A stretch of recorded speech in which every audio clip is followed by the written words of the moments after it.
Ayo, ayo. What is groovy? What is good? It's your boy Papa Capes, and we are back with yet another Raid Shadow Legends video. Thank you so much to Raid for sponsoring this video and for hooking us up with our own download link that you guys can find in the description down below. Using that link directly supports me and directly supports the channel.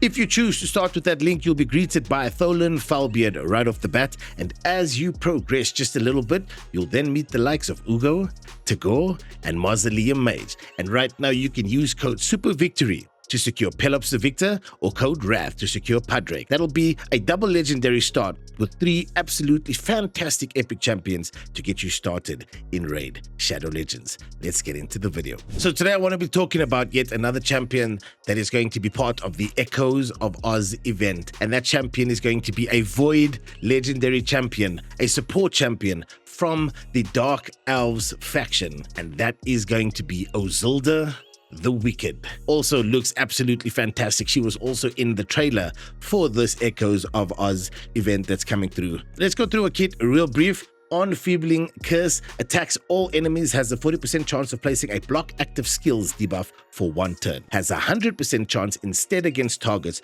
who are under a fear or true fear debuff. Cool, so block active skills is always absolutely epic to have. Having that go from a 40% chance to a 100% chance if they're under fear or true fear makes that even more deadly. And then as we move on to our A2, You Can't Escape Me removes all buffs from all enemies, steals 30% of each turn meter if they under fear or true fear, and has a 75% chance of placing a 60% decreased defense debuff and 100% on snare debuff on all enemies for 2 turns. Lambs to Slaughter, the A3, is another AoE ability, places a Master Seal debuff on the initial target for 2 turns. Also has a 30% chance of placing a sheep debuff on all other enemies for 1 turn. Places a block passive skills debuff for 2 turns instead, if the 30% chance does not activate sheep. All of these abilities so far sound really good. And then the passive right there, Beyond Deranged. This champion is immune to sheep, fear, true fear, on snare, block active skill, seal, master seal, and block passive skill debuffs. Whenever an enemy receives a buff,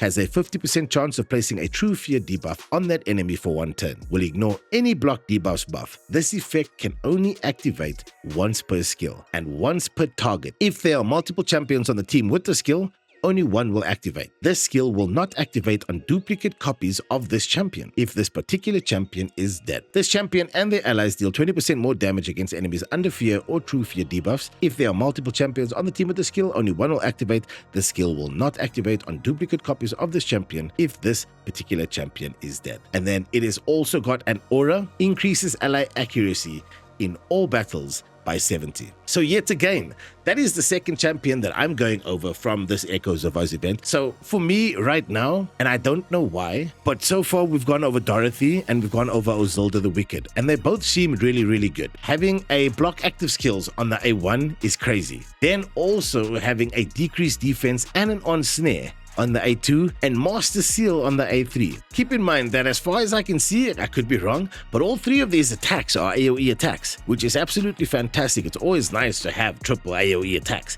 And on a Void legendary, no weak hits right there, yo.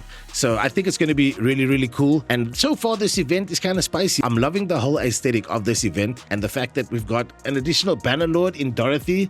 My Bannerlords are kind of stacked, I guess, not in comparison to like many of your Bannerlords, but Bannerlords is a faction that I'm not really struggling with. Dark Elves also, not really a faction that I'm struggling with, but some of you might be in need of these champions. So yeah, the nice thing about these champs is that it's not going to be exclusive to this event and then you can no longer get them. You will be able to get them once the event concludes as well. So Ozilda the Wicked will be dropping from shards from around November the 10th, and even if you don't get it during the event, you'll still be able to get her moving forward. That is yet another champion as part of the Echoes of Oz event. So now we've been through Dorothy, we've gone over Ozilda, and there are still 3 more champions to talk about. What are your thoughts about Ozilda the Wicked? What do you think about a kit? Are you as excited for her or possibly getting her as I am? Or are you just kind of nonchalantly going to, because there's no guaranteed way to get her that I know of as yet. So if you pull her, you'll be excited. Are you going to be pulling specifically for her?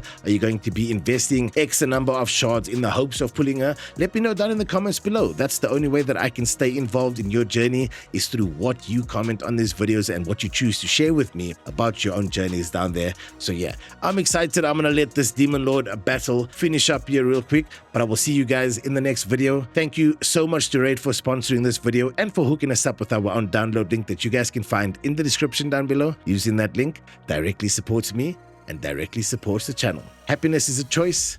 Kindness is absolutely free. Leave your mark, yo. Peace out.